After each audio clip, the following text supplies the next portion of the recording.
Dalam rangka menyambut Munas NU yang akan datang, warga Nahdliyin seluruh Indonesia menyelenggarakan halal bihalal dan sarasehan nasional ulama pesantren dan cendekiawan yang diikuti oleh seluruh Dewan Pimpinan Wilayah Nahdlatul Ulama se-Indonesia di Pesantren Al-Hikam milik Hasyim Musadi, Kecamatan Beji, Kota Depok dari tanggal 22 Agustus 2014 hingga 24 Agustus 2014.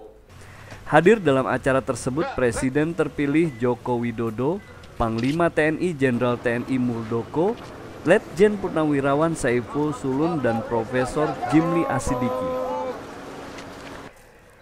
Ketika diwawancarai wartawan, ulama muda NU Khalid Nafi mengatakan bahwa pada prinsipnya warga Nahdliyin dengan tegas menolak terhadap ISIS karena dari aspek negara konteksnya berbeda dengan NKRI.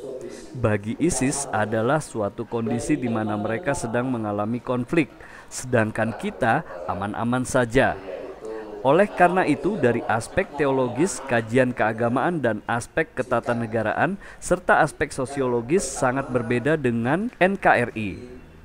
Oleh karena itu, khilafah model ISIS ditolak oleh warga Nahdliyin. Kita semua menolak kepada ISIS. Pertama, aspek negara itu konteksnya berbeda dengan kita. Bagi mereka adalah suatu kondisi di mana mereka dalam mengalami konflik. Kita aman-aman saja. Dan mungkin kita negara Islam yang paling rasional. Kita menolak dari konsep negara. Yang kedua, dari aspek syariah.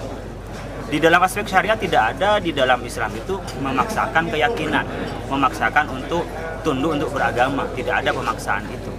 Dan itu tidak sesuai dengan Islam karena la ikraha fiddin, tidak ada paksaan di dalam beragama. Sehingga para kiai secara teoritis dan secara kajian keilmuan dan keislaman itu tidak sesuai dengan Islam. Oleh karena itu, langkah berikutnya berkenaan dengan keindonesiaan yang guyup bersatu sangat bertentangan dengan NKRI kita. Oleh karena itu, dari aspek teologis, dari aspek kajian keagamaan, aspek dari ketatanegaraan, aspek dari sosiologis sangat berbeda dengan kita.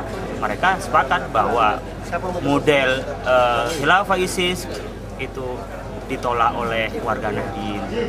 Sementara Profesor Jimli terkait dengan sengketa Capres, di mana kubu Prabowo berencana akan mengajukan masalah ini ke Mahkamah Agung, dikatakan itu sah-sah saja untuk memelihara soliditas kekuatan bersama dalam persaingan merebut kepemimpinan di parlemen kelak.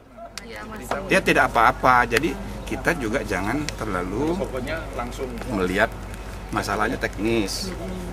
Proses mencari keadilan itu cara untuk meredam juga kemarahan, kekecewaan.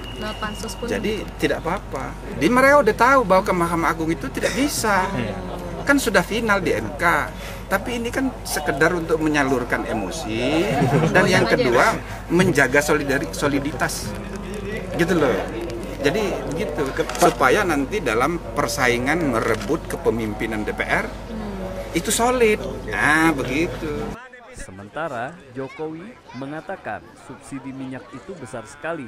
Akibatnya bila tidak dinaikkan sekarang akan berimbas kepada cash flow. Untuk itu kita harus mengalihkan subsidi BBM ke bidang usaha produktif lainnya. Naik, Pak. Harus naik, Pak. Subsidi BBM gede banget.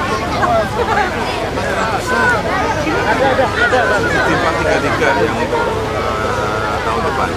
Nggak takut tabrakan sama partai, Pak? Partai kan pernah bilang nolak. Pak, ada partai kan salah satu anggota partai kan. PDIP kan pernah bilang nolak. Pak, dia menolak. Nggak takut tabrakan. Dari dulu Pak. Adalah saya nggak mau berbicara sekarang. Yang jelas ada opsi-opsi pilihan-pilihan yang harus kita kalkulasi dan kita hitung. Buat saya, misalnya itu harus kita putuskan, nggak populer ya. Pak, imbasnya kalau nggak dinaikin sekarang apa nih, Pak? Imbas? Kalau BBM dinaikkan sekarang, imbasnya apa di Papua untuk 2015? Cash flow-nya akan terganggu. Berapa besar, Pak? Ada opsi-opsi ya, dari 500.000, 500, 2.000, 2.500, 3.000. Apa itu? Masih dikalkulasi. Tapi yang jelas kita harus memulai mulai untuk mengalihkan, ya ini mengalihkan loh, hati-hati, mengalihkan subsidi kepada yang dibakar kenikmatan dialihkan kepada usaha-usaha produktif. Idealnya berapa sih Pak naiknya Pak? Bejo Mulyono, televisinet.com melaporkan.